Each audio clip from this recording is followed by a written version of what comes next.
Thanks very much for staying with us. Time now for Eye on Africa with me, Georgia Calvin-Smith. Tonight, at the close of the Africa Forward Summit in Kenya, leaders of France and the host country say that they're working in tandem to drive innovation for their regions as billions are invested in tech, agriculture and beyond. We hear from our correspondent on the ground and one of the continent's top AI advocates. Also, it's not clear why, but in the biggest change on the ground in months, Rwanda-backed M23 rebels retreat from seized territory in parts of DR Congo, leaving the army free to move in. The war in Iran disrupts Zimbabwe's horticulture, leaving farmers struggling with rising shipping costs, threatening vital exports. But first, sovereignty was the buzzword of Kenyan President William Ruto at the close of the Africa Forward Summit in Nairobi on Tuesday. The gathering of leaders from across the continent was co-organised with France. Now, it has had a rocky time with some Francophone nations over the last few years and is edging closer to Anglophone Africa as it looks for a more open relationship with the continent.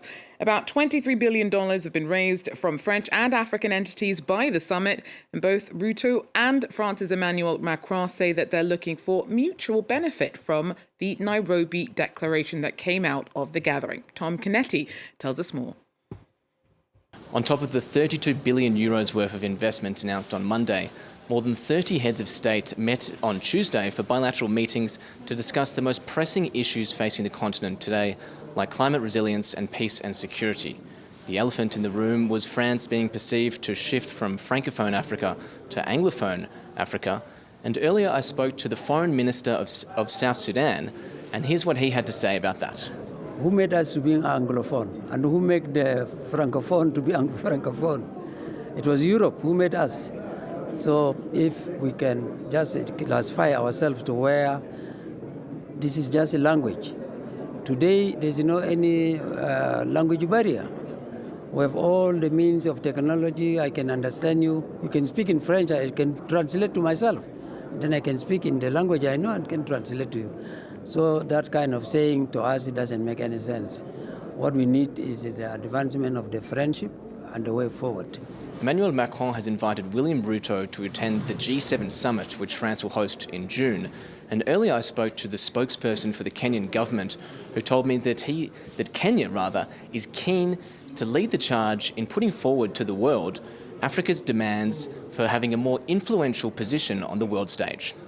Exactly what we want from the G7 summit is the declaration here in Nairobi and our own priorities, which are part and parcel of what is going to be discussed. And it's already been discussed in the business forums, the youth forum, in terms of what is it that Africa can get.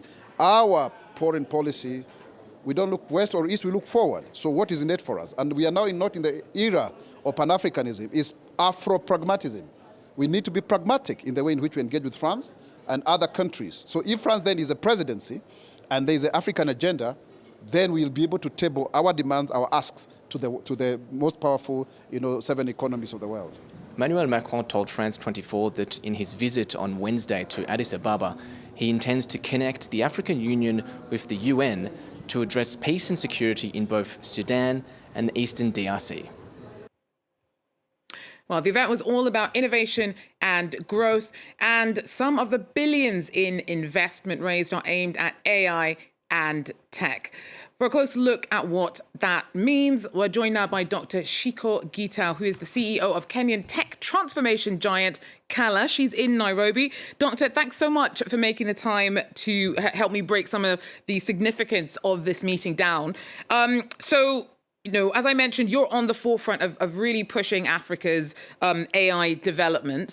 And you told me when we spoke earlier that on Tuesday you spent a lot of time showing around a lot of big name French tech delegations. So first of all, how did that go for you? It was fun. And, we are so used to Africa going to Europe and being the ones that is being shown around how innovation is being done the European way, what is proper innovation.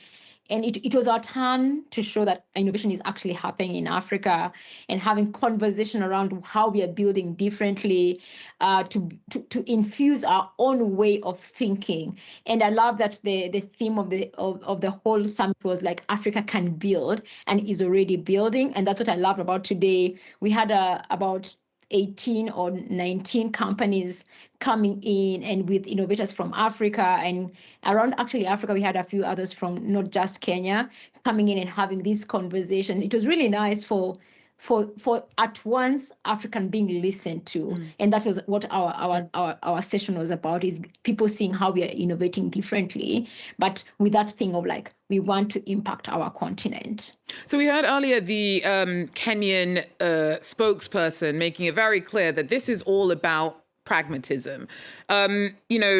From Macron's side, I mean, to be honest, also Ruto's side, we've heard very warm words about, well, everyone's on a equal footing, no hang-ups. But at the end of the day, if France wants to be drawing towards Africa more intimately, there is a need for an exchange. On African terms, what does that exchange look like for you, somebody working very much at the heart of the tech sector? So I always quote the WTO Secretary General, the former Minister of Finance from Nigeria, who says that Europe is very good at speaking and talking and not doing. And what this summit for us was really important was, can France lead the pack of European countries in actually doing? And yes, the billions were committed in investment and stuff, but how do you turn this paper into pavement? How do you ensure that things are happening? I was excited to hear that all this commitment around investment in the harbor, in our harbor, and in at the coast, commitments around roads and infrastructure, but also talking to the tech companies that were there. And between yesterday and today, I've met enough French people to actually learn French, and to hear people saying, we want to do this in Africa, we want to commit this in Africa. Some announcements are going to come out later on today or tomorrow about some of the actual commitments. It's putting your skin in the game around Africa. It's not about just signing MOUs and the declaration. I was like, somebody said to me, oh, we're doing another declaration. I said, I'm so tired of declarations. I want just something that is going to move the continent forward. And I loved what the South Sudanese minister said, is who decided we are Francophone and who decided we are Anglophone. We are Africa, and Africa needs to move forward without these labels that we are given by people who are no longer there. And we just need to move with the right partners in front. Yes. So I don't have you for much longer, but one thing that you raised I thought was interesting is when you said that, we have to do it in a way that reflects African thinking. What is that gap when it comes to AI and tech specifically? The biggest gap is right now there's this arms race, there's a race to, I'm not sure they're racing to, by the way. So it's either a geopolitical race or a commercial race when it comes to AI. America has all these tech companies that are racing to win the AGI race. And there's also, of course, the America, China, European race towards who's going to win the AI race in terms of world domination and geopolitics. And I always tell people that we're no longer going to be fighting around who's going to build the largest LLM. The LLM conversation is behind us. In fact, Americans themselves, some of the biggest scientists are saying it's behind us. But what is going to win? Sorry, just for viewers who may not know what an LLM is, that's a large language model, basically things like ChatGPT. Yeah, okay.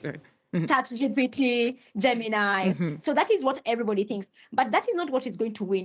What is going to win is AI that is going to be applied to actual problems. And actual problems is not how to respond to your email. It's in health, agriculture, education. And you could see the conversations that were there today was practical AI is what is going to win. And Africa is already miles away and ahead in doing practical AI. And I loved seeing the aha moments and surprise when we're saying, oh, we are building AI to solve for sign language or for health, this health thing. And people are like, you are already solving for that? And I said, yes, because Africa has already decided, you know what, we're not participating in your race, that your sprint, we are doing our marathon, and our marathon is going to win, and Africa always wins marathons, just so you know.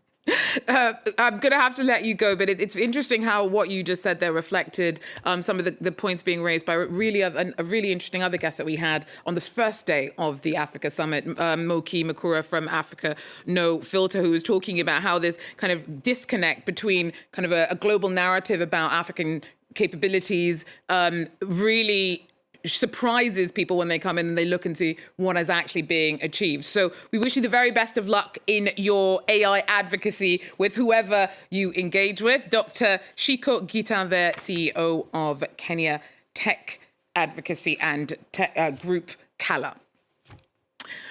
Well, in a quick look at other news, Ugandan President Yoweri Museveni was sworn in for a 7th consecutive term on Tuesday, making it an even 40 years that he has been in power. The 81-year-old is the only president that millions of young Ugandans have ever known, and this final 5-year term is most likely his last, which does not necessarily mean the end of his family's hold over the country, as his son, General Muhoozi Kainerugaba, has made his intention to succeed his father clear. Now, in the biggest change on the ground in eastern DR Congo in months, Rwanda-backed M23 rebels have retreated from territory. It's unclear why. And the army has quickly moved in. Emmett Livingston breaks it down for us from Kinshasa. As of Tuesday, the Congolese army has retaken control of several towns on the Ruzizi Plain in the province of South Kivu. M23 rebels who are backed by Rwanda conquered much of this area in December, but over the weekend and on Monday, the rebels retreated about 30 kilometers to the town of Luvungi, according to several sources. According to a Congolese army spokesman, soldiers have now taken back control of the abandoned areas. This is the biggest concrete change on the ground in eastern Congo for months. According to 2 diplomats and 1 Congolese official, the rebels withdrew under pressure from the US, which is mediating the conflict. The US State Department didn't respond to our questions, and neither the M23 nor the Congolese government have officially commented either. While the rebels have retreated in South Kivu, elsewhere violence is continuing. Over the weekend, a drone strike hit the town of Mushaki in the province of North Kivu, injuring dozens of people. The M23 blamed the Congolese government for the strike, but Kinshasa hasn't claimed responsibility. And as the war in Iran continues to disrupt exports around the world, Zimbabwe's horticulture industry is struggling with rising shipping costs, threatening vital exports. Lauren Berstecker with more. In this warehouse north of the Zimbabwean capital, dozens of workers carefully select and grade massive piles of sugar snap peas. Most of these tiny green legumes will end up on dinner tables in Europe. But this year, exports have been severely hampered by the war in the Middle East, with shipping costs rising by nearly 50%. Last year, this time of the year, we were paying around $2.20 a kg. This year, we are paying $3.80. Now we are paying $3.80 per kg to export to the EU or UK. Zimbabwe is a key provider of sugar snap peas for Europe, supplying around 60% of all UK imports. And with export season currently at its peak, the industry is bracing for massive financial losses in the months to come, especially for small and medium businesses like Kuminda. The company, which aggregates and sells produce from thousands of small-scale farmers, is in direct competition with rivals based in Egypt, Kenya, or South America, all with greater leeway to absorb rising shipping costs. They have more flight options. They are closer to the market. Their freight costs not nearly what we are paying at the moment. So it does affect us. It does affect the farmer because the increase in cost eats into the price that we pay back to the farmer. Zimbabwe's Horticultural Development Council recently called on the government to do more to support farmers grappling with rising costs. But as often, those at the bottom of the production chain are expected to bear the brunt of the crisis.